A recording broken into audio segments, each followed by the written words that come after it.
네, 팩트체크 오늘은 종북 프레임에 집중하는 거짓 정보들을 다루겠습니다. 최근 두 가지 정보가 시중에 떠돌고 있습니다. 하나는 한반도기에 대한 것이고 또 하나는 이석기 전 의원에 관한 내용입니다. 오대영 기자, 첫 번째 내용부터 좀 볼까요? 네, 한반도기가 조 총련의 깃발이다. 이런 내용이 떠돌고 있습니다. 네. 특히 조 총련이 만들었다라는 주장이 나오고 있습니다. 조 총련은 제1본 조선인 총연합회로 일본에 있는 북한 교포 단체입니다.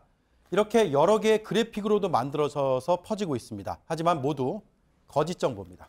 네, 저희가 지난주에 COR이 북한의 영문 국호다라는 거짓 정보를 다룬 바가 있는데 이거랑 좀 비슷한 거군요. 그렇습니다.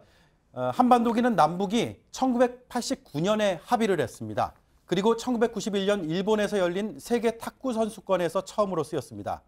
이건 국가기록원이 보관 중인 1991년 당시의 합의문입니다.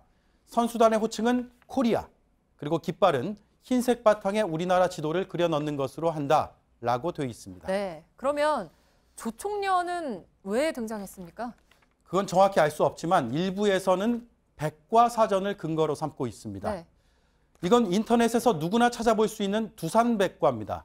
한반도기를 검색하면 민단 및 조총련 교포들이 합의해서 만든 것으로 알려져 있다라고 나옵니다. 민단이란 건 제1본 대한민국 거류민단의 준말입니다. 그러니까 대한민국 교포입니다. 따라서 남북의 교포단체가 만든 걸로 오인될 소지가 있습니다. 그동안 다수의 언론도 이 사전과 같은 내용을 보도했습니다. 하지만 일본에 있는 민단 관계자에게 확인한 결과 사실이 아니었습니다. 그때 민단하고 전령하고 같이 공동으로 그 팀을 만들어가지고 소모도 했고 그 지원도 했는데 그때 회장에서 단일기인가 쓴 바 있어요. 있는데 우리 제일동포가 하는 거는 상상도 못하죠. 우리가 독자적으로 할 수는 없어. 네, 저희가 두산백과 측에 물어봤습니다. 확인한 결과 오류가 있었다라면서 오후 늦게 이런 내용을 삭제했습니다. 네, 백과사전인데도 이런 경우가 있는 거군요. 또 두 번째 거짓 정보는 이석기 전 의원에 관한 것이라고요? 맞습니다. 지난 금요일부터 퍼지기 시작했습니다.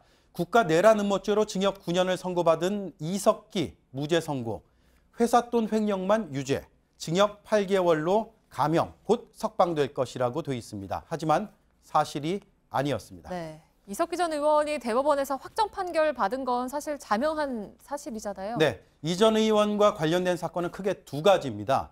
먼저 내란 음모 사건은 2015년 1월 25일에 대법원에서 징역 9년이 확정돼서 현재 수감 중입니다.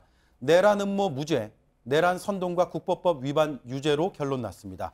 이와 별개로 자신의 회사 자금을 횡령한 혐의가 있습니다. 지난 26일에 항소심에서 징역 8월이 선고됐습니다. 사기와 정치자금법 위반은 무죄, 횡령만 유죄가 나왔습니다. 네, 저희가 그동안 거짓 정보들에서 많이 봤던 유형인 것 같은데 그러니까 전혀 관련이 없는 두 사건을 섞어서 엉뚱하게 주장으로 만들어낸 거군요. 맞습니다. 특히 공산화가 착착 진행되고 있다. 그래서 제발 이제 뛰쳐나오십시오. 같은 내용까지 담고 있습니다. 그동안 가짜뉴스와 거짓 정보가 주로 대북 퍼주기 같은 수준의 내용이었다면 최근에는 이렇게 구체적인 현안과 연결되는 방식으로 더욱 세분화하고 있습니다.